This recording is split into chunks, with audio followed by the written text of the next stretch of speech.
Hi guys, and welcome to our final episode on how to create our automated recruitment funnel. Today we're going to go through Make.com, how it works, the theory of how it connects different APIs of different software together, and we're going to go through our first scenario on Make.com. And guys, we're going to actually finalize it and get a working concept in place. Let's begin on the theory of connecting the different APIs. And let's have some quick animation, guys. So we're going to start off by having a centralized software, which is Make.com. And this software is going to make different connections to different other software. So let's say, for example, Outlook. Okay, we can actually use also a connection for Gmail and different kinds of email systems. But the simplest for today's video, we're going to stick to the basics of Outlook. Now, Gmail is a little more complicated because we actually have to create a web app and publish it, send over a video with why we're going to be publishing this app, and then the Google team will give us access and allow us to publish. So it's a bit of a longer process, and I'm going to actually create a different video to guide you through it. Let's hop over to Make.com's interface, and we're going to start with the left pane. On the left pane, we have first off organization, so you can click over here and you can have all the details, kind of like a home page, right? All the details of the operations that have been used, your current plan, so on and so forth. Then we're going to go down to the scenarios tab, and over here it is the main area where you're going to create your own Make.com scenarios. Just below we have templates, so anybody can access these templates for their own use. Let's say if you'd like to have a template already made by somebody else that allows you to post to multiple different social media, you can do that. And sometimes it's nice to begin with certain templates, like, well, choosing scraps and then optimizing them for your own needs. After that, we have the menu item below, which is the connections. Over here, you're going to be able to see all the software that your own Make.com instance has connected to. You can also select and go into each connection, verify that it still works. So this is part of understanding whether there are any problems in the connections or why certain scenarios are not working. And then you'll be able also to reconnect these connections or edit them if possible. So guys, let's head off and start our first scenario. So guys, we're here on my screen share and let's begin our little task, okay? So we're gonna start off with creating our new scenario. So let's go to scenarios, open scenario builder, and we're going to start a fresh one. And let me walk you through the whole overview here, what we have. So the big massive, if you're missing this, I mean you need to get checked up, but it's massive plus sign over here to begin your scenarios. Then we have on the bottom left run, so you can run your scenario once to test it out.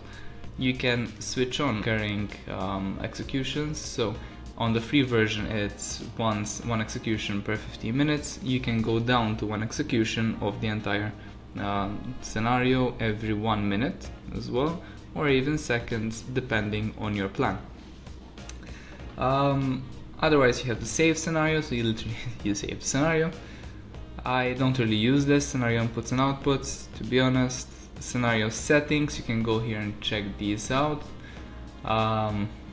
Sequential processing, I'm not going to go too much detail so we can keep this video also brief because I want to focus mainly on how to do the things, right? You can add notes to different areas, to different modules, previous version, auto align when it's massive.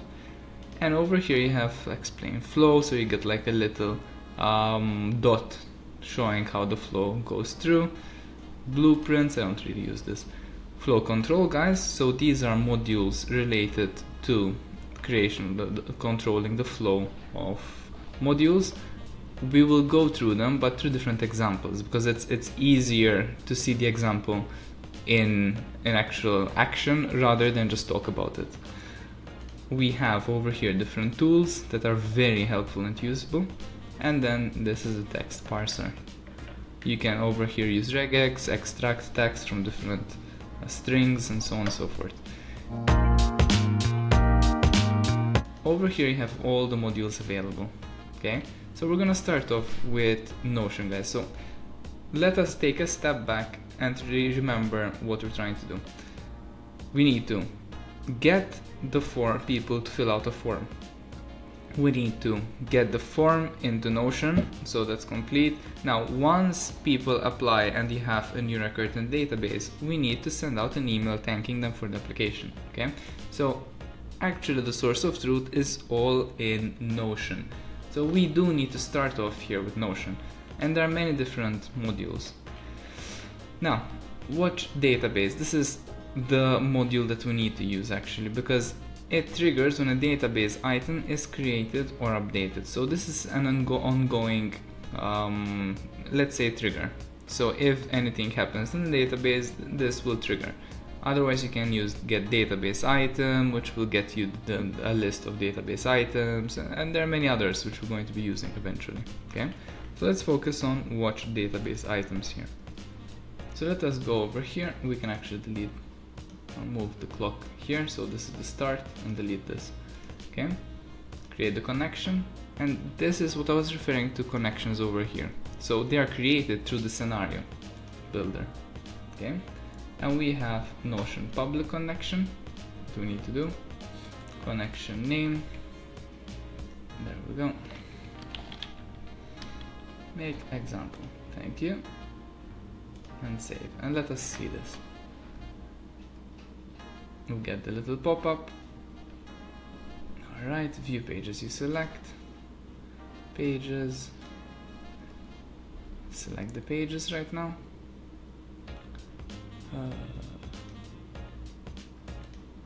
There we go, and this is the database we need. Okay,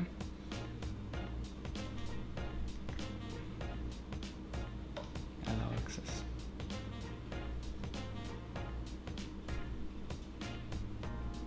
Okay, now if we go, I'm going to hit Control and open this in a new tab, and if we go into connections, we're going to have the record here. Okay, so you can reauthorize this, you can verify that the connection works, reauthorize so that you can get the pop-up once again, and you can edit things like client secret, but to be honest, I wouldn't edit in this case the secret and ID, because it's already connected automatically. Okay, so there is a secret and ID which is connecting the module, and it's not being shown over here because it's done through webhook. Okay, so this is the ID that you need to copy, not v equals, that's actually the version. There we go, and we connected the database. Now limits, let's make it realistic. You might have 10 candidates applying, and if we're going to run this whole scenario every 15 minutes, will we have 10 candidates every 15 minutes being applying and so on? I highly doubt that. Now every time you run execute the whole scenario, you're going to have a lot of operations, or as they're saying, credits, as the new update will be, right? You're going to have credits being used constantly. So you do not want to have credits being used for blank operations. So I'd suggest having this run once every day or twice every day max. Then you can raise the limit, because in a day you're going to have at least 20 applications. Okay, so we can put it up to 30 limit. Where to start? So this means either it's going to start from here on and forget any past records that have been already inserted in the database since specific date. So this will take into consideration the created time of the records, everything. So it's going to do all the records, it's going to take into consideration all the records that are from the past, or we can actually choose manually which records it should execute. I'm just going to do it from now on. So the first module is done, guys. Congratulations. It's super easy, you know. So we have the watch database. Okay, now what we need to do is we're going to need to have a flow control. And this is going to be a router. We're going to use the router because then I want to have different operations based on different criteria. And the criteria is the status.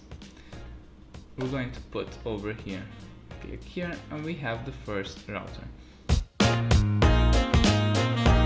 The next step, we need to connect our Outlook account.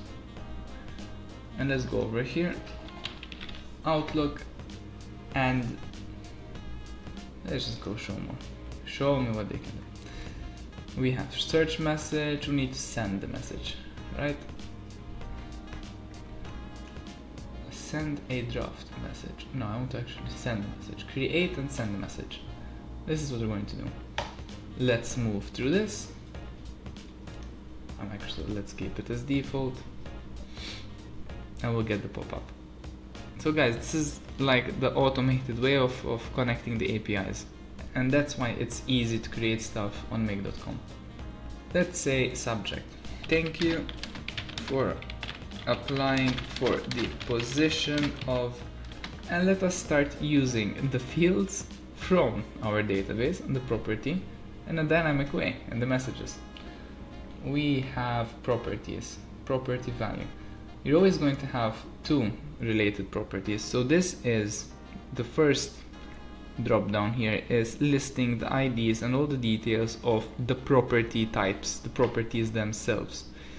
Then you're gonna have a second, which is the property values. So the value is literally of the property, and this is what we need. Okay, now we're talking about position. So here we can put job title and we'll put name. Boom. Okay, so this is set dynamically. Body content, let's put it importance high, because obviously a person is applying for a job, and if they see the importance, like that exclamation mark in the inbox, they will be able to look at it in a quicker way. They'll find it. Now, two recipients. Let's add over here, we switch on the map section, okay? Because we're gonna map stuff now. And we need property value, email, boom, ready. From, this is your email address, and it's not going to be inside the database, because the database of Notion holds the candidate's details. So, email address, Patrick, and I'm just gonna leave it like that for now, guys, okay? At blah blah blah.com for now. Okay, name, Patrick. Give, okay. Reply to, attachments, nothing for now. We either can do it nothing, or we can use the attachment of the CV, but let's just keep it as that. Always switch on the advanced settings to see anything else, okay. Internet message headers, okay. We're done. Save. Now, this is gonna send emails. As something updates, something is added onto the database, the email will be sent. So now we need the interim, we need a filter, okay? Because we want the initial, let's rename this so that we can retain coherence here. So this is, what we're gonna say, what was the status? Let's get the status. New candidate, okay? Rename, email, there we go. Right click, filter, new candidate, non-condition, status. So we need property value, status, okay, name of the status is equal to new candidate. So over here, these emails will only shoot out for new candidates.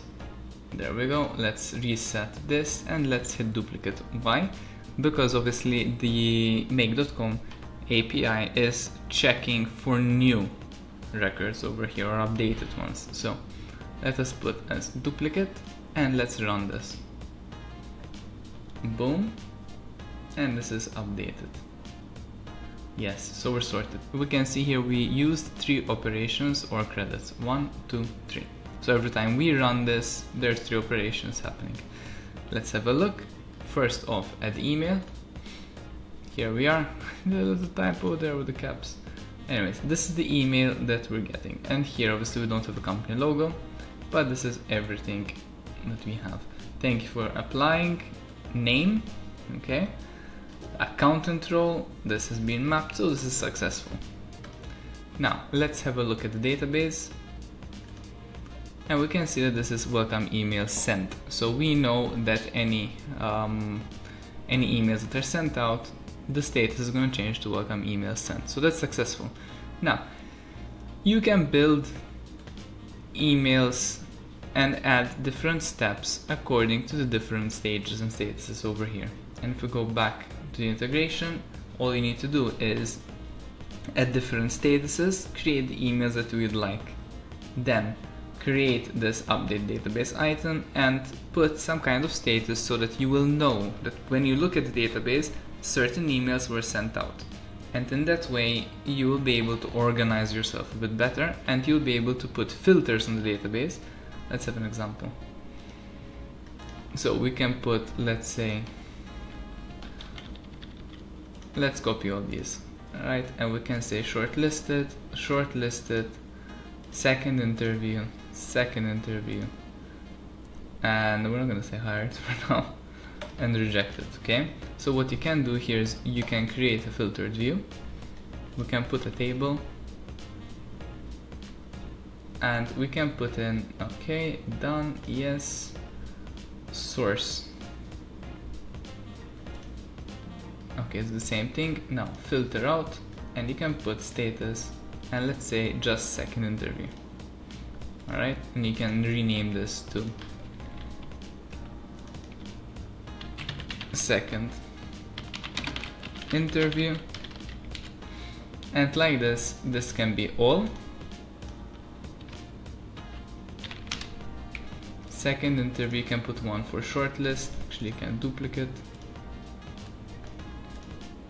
rename, and that's how easy you can build your own database, customized.